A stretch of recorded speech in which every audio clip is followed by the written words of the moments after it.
अक्सर क्या होता है कि लोग जानबूझकर मर्डर करते हैं और किस लिए करते हैं। उन्हें अपनी रंजिश निकालनी होती है, किसी से बदला लेना होता है, या फिर लव के चक्कर में, या फिर एक्स्ट्रा मैरिटल अफेयर, इन सब के चक्कर में मर्डर कर देते हैं। बट यहाँ पर जो आज की स्टोरी है, आज की स्टोरी में शक के बुनियाद पर मर्डर कर दिया गया और यहाँ शक किसी और को था और मर्डर किसी और ने किया। ये आप जरूर समझिएगा। यानी कि आप एग्जांपल के तौर पर ये ले लीजिए कि मुझे किसी के ऊपर शक है तो मर्डर मैं करूंगा। नहीं, ऐसा नहीं है। यहाँ पर शक तो किसी और को था और मर्डर किसी और ने कर दिया। तो आज की स्टोरी है तो सिंपल, लेकिन बहुत ही गजब की स्टोरी है। आप जरूर इस स्टोरी को ध्यान से सुनिएगा। मैं स्टोरी को शुरू करूं उससे पहले मेरा नाम है करुण, आप लोग देख रहे हैं नाइट फाइल्स पॉडकास्ट। अगर आप लोगों ने अभी तक इस चैनल को सब्सक्राइब नहीं किया है तो चैनल को सब्सक्राइब कर लीजिए, साथ में नोटिफिकेशन बेल आइकन को दबाना बिल्कुल मत भूलिएगा। और आप आज की जो स्टोरी है इसे आप लोग पहले पूरा सुनिएगा, उसके बाद आप लोगों के जो भी थॉट्स होंगे, राय होगी, मुझे कमेंट सेक्शन में जरूर बताइएगा और साथ में कमेंट में पिक में लिखना बिल्कुल मत भूलिएगा। तो चलिए आज की इस स्टोरी को शुरू करते हैं। ये स्टोरी अहमदाबाद से निकल कर आई है। अहमदाबाद के गोता इलाके में स्थित एक पोश सोसाइटी है। रोल्स होम्स की इस बिल्डिंग में बने फर्स्ट फ्लैट पर एक अग्रवाल परिवार रहा करता है। इनका शहर में पत्थर टाइल्स का एक बहुत बड़ा कारोबार है। बेटा दीपक भी इन्हीं के साथ अपने कारोबार में हाथ बटाया करता है। घर परिवार में बहुत खुशियां थी। छोटा सा 4 मेंबर का ये परिवार, इनमें किसी चीज की कोई कमी नहीं थी। खुद रामनिवास अग्रवाल, उनकी पत्नी रेखा, बेटा दीपक और बेटी निकिता अग्रवाल, ये चारों इस परिवार में थे। रामनिवास की उम्र करीब 55 साल के आसपास की थी। इनकी पत्नी रेखा करीब 50-52 साल के आसपास की थी और यहाँ बेटा दीपक लगभग 30-32 साल का है और बहू निकिता 29 साल की है। दीपक की शादी इसी साल 16 जनवरी को निकिता के साथ हुई थी। निकिता राजस्थान के जिला अजमेर के ब्यावर निवासी सुरेश चंद्र अग्रवाल की बेटी है। रामनिवास भी मूल रूप से राजस्थान के ही रहने वाले हैं। उनका परिवार पहले ताली जिले में सुमेरपुर के पास जवाईबाद इलाके में रहा करता था। बाद में रामनिवास व्यापार के सिलसिले में अहमदाबाद चले गए थे। वहां उनका कारोबार बहुत अच्छा चल गया। रामनिवास भले ही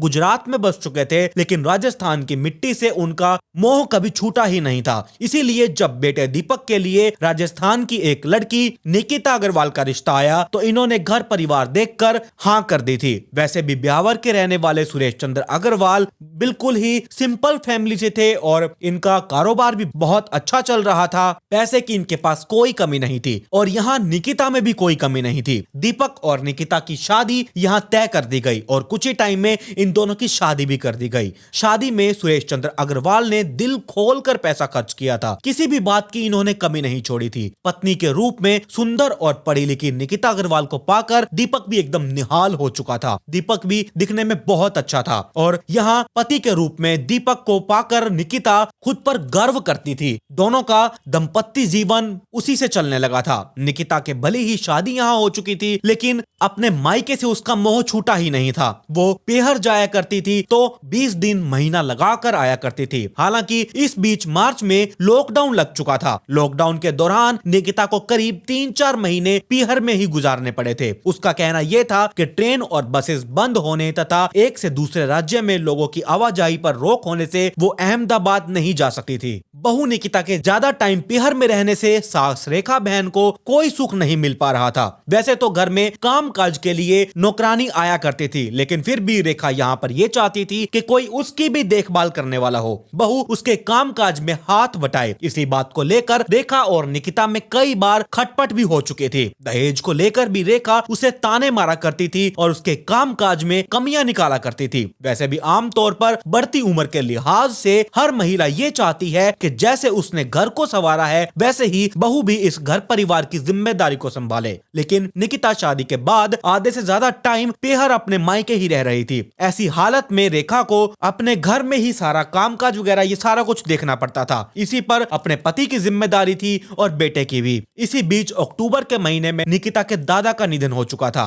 फिर वो दोबारा से अपने मायके चली गई। इस बार भी वो मायके में कुछ ज्यादा दिन रुक चुकी थी। सास और पति ने कई बार कॉल किए तो वो 21 अक्टूबर को अहमदाबाद लौट कर आ चुकी थी। ससुराल आकर निकिता ने पति और अपनी सास को प्रेग्नेंट होने की बात बताई। यह सुनकर दीपक तो खुशी से एकदम झूम उठा था, लेकिन रेखा के माथे पर सलवटें पड़ चुकी थी। उसके मन में गुस्सा सा फूटने लगा था। अब ये कारण क्यों, ये भी आपको आगे पता चलेगा। यहाँ अपनी बहू निकिता के प्रेग्नेंट होने से रेखा को कोई भी खुशी नहीं हुई थी। उसे ये शक था कि निकिता के पेट में दीपक का नहीं बल्कि ससुर रामनिवास का बच्चा है, और रेखा को यहाँ अपने पति के ऊपर भी शक था। उसका शक इसीलिए भी था क्योंकि ससुर और बहू खूब हंस बोलकर बातें किया करते थे, मोबाइल पर चैटिंग वगैरह चलती थी। वैसे तो रेखा ने कभी भी अपने पति और अपनी बहू को कभी भी ऐसी गलत हरकतें वगैरह, अश्लील बातें करते हुए ऐसा कुछ भी नहीं देखा था, लेकिन उसके दिमाग में शक का कीड़ा पनप चुका था। रेखा पहले से ही बहू से बिल्कुल भी खुश नहीं थी। अब उसे उसके चरित्र पर भी शक होने लगा था। शक ऐसा कीड़ा है जिसका कोई भी इलाज नहीं है। रेखा पहले तो दहेज को लेकर, उसके कामकाज, उसके पेहर में ज्यादा टाइम पर रहने पर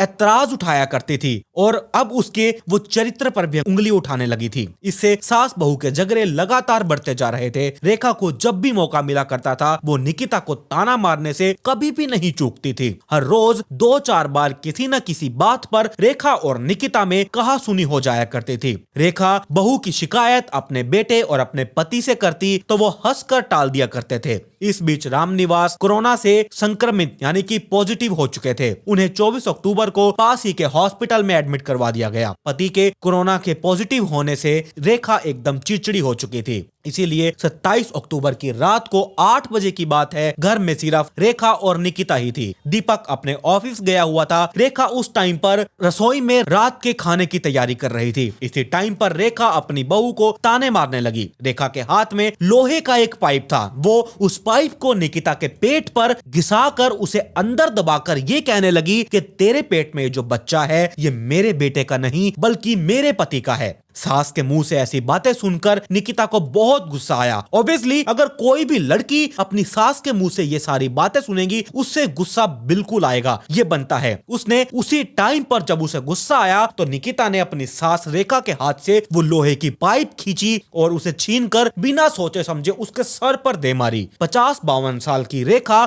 जवान बहू का विरोध नहीं कर पाई। उसके सर से यहाँ खून बहने लगा था। वो एकदम फर्श पर जाकर गिर पड़ी और इसके बाद निकिता का गुस्सा अभी भी शांत नहीं हुआ था। उसने उस पाइप से सास के सीने, पेट और चेहरे पर लगातार कई वार किए। पाइप के लगातार हमलों को रेखा बिल्कुल भी सहन नहीं कर पाई और उसके शरीर के कई जगह से खून रिसने लगा था और थोड़ी ही देर में उसकी मौत हो चुकी थी। जब निकिता का गुस्सा शांत हुआ तब वो एकदम घबरा चुकी थी। वो जल्दी जल्दी हड़बड़ा रही थी। उसके सोचने समझने की शक्ति जवाब दे चुकी थी। कुछ ही देर बैठकर वो अपनी सास की डेड बॉडी के पास सोचती रही कि अब वो क्या करेगी। कुछ देर बाद उसे सोच समझ लेने के बाद उसने अपनी सास की हत्या को दुर्घटना का रूप देने की प्लानिंग करने लगी। उसने फ्लैट में ही रेखा की डेड बॉडी पर चादर डाला और उसे जलाने का प्रयास किया। उसे ये बिल्कुल नहीं पता था कि इंसानी डेड बॉडी इतनी आसानी से नहीं जलती। डेड बॉडी नहीं जली तो वो एकदम हताश हो चुकी थी और अपना सर पकड़कर अपने बेडरूम में जाकर आराम से बैठ गई। इसी टाइम पर जो आसपास के पड़ोसी थे, जो और फ्लैट्स में लोग रहा करते थे, उन्होंने अब इन दोनों सास बहू की लड़ाई झगड़े की आवाज, मार पीटने की, चीखने चिल्लाने की आवाजें सुन ली थी। तो उन्होंने तुरंत रामनिवास के फ्लैट का दरवाजा खटखटाया, लेकिन निकिता ने दरवाजा ही नहीं खोला। कई बार घंटी बजाने और कुंडी खटखटाने के बावजूद जब दरवाजा नहीं खोला गया तब पड़ोसियों ने रामनिवास को कॉल किया। रामनिवास हॉस्पिटल में एडमिट थे। पड़ोसी की बात सुनकर वो एकदम टेंशन में आ चुके थे। उन्होंने उनके बेटे दीपक को तुरंत घर जाने के लिए कहा। दीपक उस टाइम पर ऑफिस बंद करके चाणक्यपुरी बीच स्थित मंदिर में हनुमान जी के दर्शन करने गया हुआ था। वो रात को करीब 9:30 बजे फ्लैट पर पहुंचा। उसने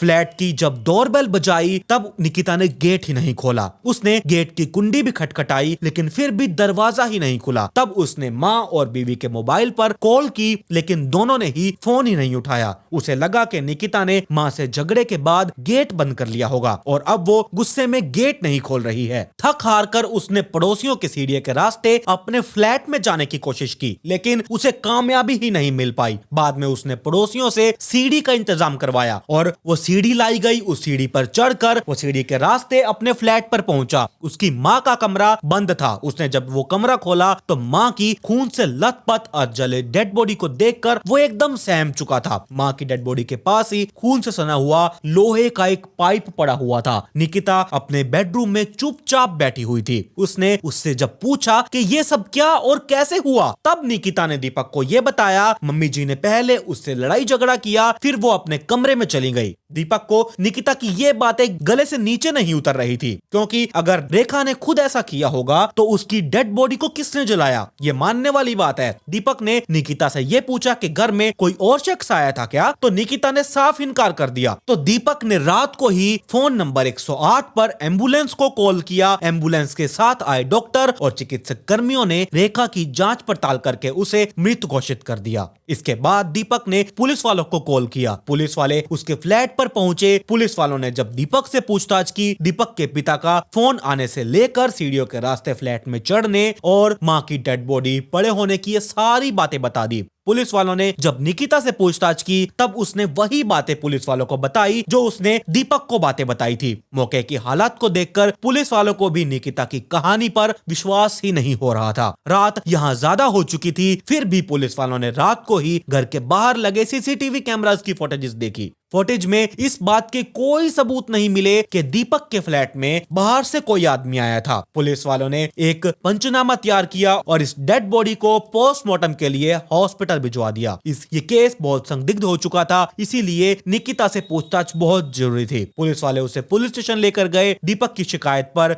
सोना थाना पुलिस वालों ने इस केस को दर्ज कर लिया। पुलिस वालों ने मौके से खून से सना हुआ लोहे का पाइप भी बरामद कर लिया था। पुलिस वालों ने पुलिस स्टेशन में निकिता से जब पूछताछ की, वो कहती रही कि सास से उसका झगड़ा हुआ था, उसके बाद मेरी सास अपने कमरे में चली गई और अंदर से कमरे को बंद कर लिया। बाद में कैसे और क्या हुआ उसे इस बात का कुछ भी पता नहीं है। निकिता ने पुलिस वालों को यह बताया कि उसकी सास पिछले कुछ सालों से ऐसी बीमारी से पीड़ित थी कि कोई उसे छू ले तो वो तुरंत नहाया करती थी। मेडिकल की भाषा में इस बीमारी को ओसीडी कहा जाता है। दीपक ने भी अपनी मां की ऐसी बीमारी से ग्रस्त होने की बात मान ली थी। पुलिस वालों ने दीपक से उसके घर परिवार और सास बहू के रिश्ते के बारे में पूछा। इससे ये पता चला कि रेखा और निकिता में दहेज और घरेलू कामकाज को लेकर अक्सर झगड़े हुआ करते थे। इस पर पुलिस वालों ने निकिता से मनोवैज्ञानिक तरीके से पूछताछ की। आखिरकार दूसरे दिन 28 अक्टूबर को सुबह निकिता ने जो भी बताया उसे सुनकर पुलिस वालों के अधिकारी भी हैरान रह चुके थे। निकिता ने यह बताया कि उसकी सास पुराने ख्यालों वाली थी। वो उससे कभी दहेज पर तो कभी किसी दूसरी बात पर हमेशा ताने मारा करती थी। शादी के बाद से ही सास से उसकी बिल्कुल भी सेट नहीं बैठी थी। अभी जब वो पेहर से वापस ससुराल आई थी और मम्मी जी को अपने प्रेग्नेंट होने की बात बताई थी, तब वो एकदम गुस्से से मुझे देखने लगी। उनकी सलवटें माथे पर साफ दिखाई दे रही थी। उन्होंने उस टाइम तो कुछ नहीं कहा और जब उसके ससुर राम निवास कोरोना से पॉजिटिव होकर हॉस्पिटल में जब एडमिट हुए थे, तब मम्मी जी मेरी प्रेगनेंसी को लेकर अनाप शनाप बातें करने लगी थी। उस दिन जब उन्होंने गर्भ ससुर से होने की बात कही तो गुस्से में वो अपना आपा खो बैठी और उनके हाथ से पाइप छीनकर ताबड़तोड़ उसने हमले कर दिए। इससे उनकी मौत हो चुकी थी। निकिता ने अपनी सास की हत्या करने की बात तो कबूल ली थी। उसने पुलिस वालों को यह बताया कि सास की हत्या करने के बाद उसने वहां पर फैले खून को चादर से साफ किया, फिर डेड बॉडी पर चादर डालकर आग लगा दी ताकि डेड बॉडी जल जाए। लेकिन डेड बॉडी यहाँ जली नहीं। इसके बाद उसने अपने मोबाइल फोन से ससुर के व्हाट्सएप चैट और मैसेजेस डिलीट कर दिए, जबकि यह माना गया कि उस चैट में कुछ था भी नहीं, नॉर्मल ही चैटिंग थी। और यहां मैसेजेस डिलीट करने की बात जब सामने आई तब पुलिस वालों ने निकिता के साथ परिवार के चारों लोगों के मोबाइल फोन जब्त कर लिए थे। इनकी जब इन्वेस्टिगेशन की गई तब निकिता के मोबाइल फोन में एक मैसेज मिला। 24 अक्टूबर के इस मैसेज में राम निवास ने यह लिखा था कि तुम अभी दीपक से दूर ही रहना। निकिता के जुर्म कबूल कर लेने के बाद पुलिस वालों ने निकिता और उसकी सास के खून से सने कपड़े भी अपने कब्जे में ले लिए थे। मोबाइल फोन्स के साथ इन कपड़ों को भी इन्वेस्टिगेशन के लिए फोरेंसिक टीम को दे दिया था। एफएसएल टीम ने भी मौके से सारे सबूत इकट्ठा कर लिए थे। पुलिस वालों ने दूसरे दिन डॉक्टर्स की मेडिकल रिपोर्ट से रेखा की डेड बॉडी का पोस्टमार्टम करवाया। बाद में दीपक को डेड बॉडी सौंप दी गई। घर वालों ने रेखा का अंतिम संस्कार भी कर दिया। कोरोना टाइम में निकिता नेगेटिव मिली। इसके बाद इसे कोर्ट में पेश करके रिमांड पर लिया गया। पुलिस वालों ने निकिता के फ्लैट पर उसे ले जाकर वो क्राइम सीन दोबारा रिक्रिएट करवाया। इस दौरान पुलिस वालों ने यह पता लगाने की कोशिश की कि निकिता और रेखा के बीच में झगड़ा कैसे शुरू हुआ था और इसे अंजाम कैसे दिया गया। इसके बाद निकिता ने कैसे उसका मर्डर किया होगा। सीन क्रिएट के जरिए यह बात जानने की भी पुलिस वालों ने कोशिश की कि क्या निकिता ने अकेले ही अपनी सास की हत्या की या फिर इसमें किसी और आदमी ने भी इसकी मदद की थी। कहीं ये एक्स्ट्रा मैरिटल लव अफेयर वगैरह का तो चक्कर नहीं है। तो ये बात क्लियर हो चुकी थी, ऐसा कुछ भी नहीं था। हालांकि पुलिस वालों को इन सारी बातों का कोई सबूत नहीं मिल पाया। यहाँ बेटी के हाथों सास की हत्या की सूचना मिलने पर राजस्थान के ब्यावर शहर से निकिता के माता पिता अहमदाबाद पहुंच चुके थे। पहले वो समदन रेखा बहन के अंतिम संस्कार में शरीक हुए। उसके बाद में वो पुलिस स्टेशन जाकर हत्या आरोपी बेटी निकिता अग्रवाल से मिले। उसे पुलिस हिरासत में देखकर माँ बाप के आंखों से आंसू बहने लगे थे। निकिता भी अचानक रो पड़ी। उसने सुसकते हुए अपने माता पिता को यह कहा कि मुझसे बहुत बड़ी गलती हो चुकी है। पुलिस वालों की जांच पड़ताल के दौरान पड़ोसियों से भी पूछताछ की गई। उन्होंने यह बताया कि रेखा और निकिता के बीच आमतौर पर हर रोज किसी न किसी बात पर झगड़ा होता रहता था। उस दिन भी उन्होंने दोनों के बीच में झगड़े की और मारपीट की बहुत तेज आवाजें सुनी थी। इसके बाद रामनिवास को ही हमने कॉल किया था। पुलिस वालों ने सारी औपचारिक कार्रवाई कंप्लीट की। उसके बाद निकिता को कोर्ट में पेश किया गया, जहां से उसे जेल में भेज दिया गया। अब यहाँ पुलिस वाले ये जानने का प्रयास कर रहे थे कि क्या निकिता के अपने ससुर से किसी तरह के संबंध थे या फिर नहीं। हालांकि पुलिस वालों को एक मोबाइल चैटिंग के अलावा इस बारे में दूसरा कोई सबूत नहीं मिला। मोबाइल चैटिंग से भी ये साफ नहीं होता कि निकिता के ससुर से किसी तरह के कोई संबंध थे। और यहाँ निकिता भी बार बार मना कर रही थी, ऐसा कुछ भी नहीं था, बस मेरे ऊपर ये जो लांछन, ये जो इल्जाम लगाया था, ये मुझसे बर्दाश्त नहीं हुआ और ये कोई भी लड़की बर्दाश्त नहीं करती। तो इसीलिए गुस्से में मुझसे ये कांड हो चुका था। यहाँ अब 2 महीने की प्रेग्नेंट निकिता अग्रवाल अपनी सास के मर्डर के आरोप में जेल पहुंच चुकी है। ससुर रामनिवास पर बहू से संबंधों का अब आरोप भी लग चुका है। पति दीपक एकदम बीच में फंस चुका है। अब उसके सामने ये संकट आ चुका है कि वो पिता पर शक करे या फिर पत्नी पर। यहाँ पर गलत कौन है, उसका पिता या फिर उसकी पत्नी। अब निकिता के पेट में किसका बच्चा है, ये तो अब सिर्फ दीपक, निकिता अग्रवाल का पति ही जान सकता है और उसे ही पता होगा। यहाँ शक के बुनियाद पर एक खाते पीते एकदम संपन्न परिवार के बीच ऐसी दरार आ चुकी है जो अब जिंदगी भर कभी भी नहीं भरी जा सकती। तो ये है एक शक की स्टोरी। शक की बुनियाद पर एक मर्डर कर दिया गया और यहाँ अभी तक कुछ साबित नहीं हो पाया कि वो शक सही था या गलत। जिस हिसाब से ये क्राइम सीन किया गया और इनके बयान थे, तो यहाँ पर यही सामने आया कि ये सब कुछ झूठ था, ये सब